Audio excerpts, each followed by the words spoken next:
इस वक्त की बड़ी खबर कानपुर से, जहां पर रेलवे ट्रैक साजिश मामले में बड़ी खबर है। आतंकी साजिश एंगल से भी मामले की तफ्तीश शुरू हो गई है।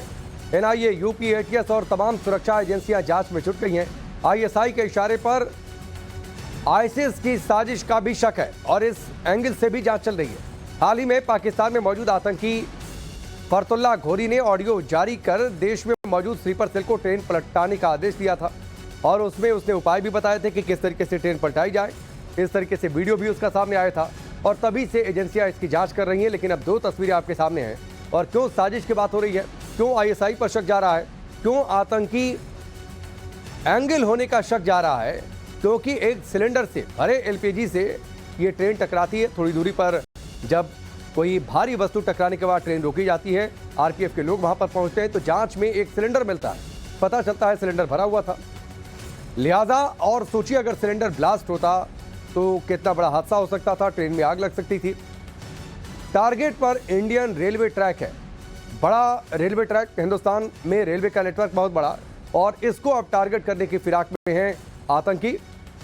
अनुज हमारे साथ फोन लाइन पर जुड़ चुके हैं, सीधे उनका रुख करते हैं। अनुज, बहुत सारी बातें हैं और खासतौर पर जिस तरीके से घोरी का जो वीडियो पिछले दिनों सामने आया था और उसके बाद इस तरीके की घटना, तो शक पुख्ता हो रहा है कि ये कहीं ना कहीं से आतंकियों के टारगेट पर या फिर ट्रेन पलटाने की एक बड़ी साजिश रची जा रही। जी बिल्कुल, और जिस तरीके से हाल में ही फरतुल्ला घोरी का जो ऑडियो सामने आया था जिसमें साफ तौर पे ये निर्देश देते हुए फरतुल्ला घोरी दिख रहा था, जिसने उसने बताया था कि किस तरीके से रेलवे को टारगेट किया जाए, डीरेल करने की साजिश जो है वो रची जा रही थी। उसको देखते हुए फिलहाल इन हादसों की जांच के लिए तमाम जांच एजेंसियां जो है वो अलर्ट मोड पर है।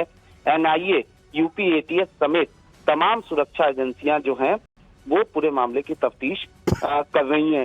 निश्चित तौर पर आईएसआई के इशारे पर आईसिस जो है मॉड्यूल फरतुल्ला घोरी ने भारत में तैयार किया और उसके बाद से ही वो लगातार साजिश रचने की कवायद जो है वो करता रहता है।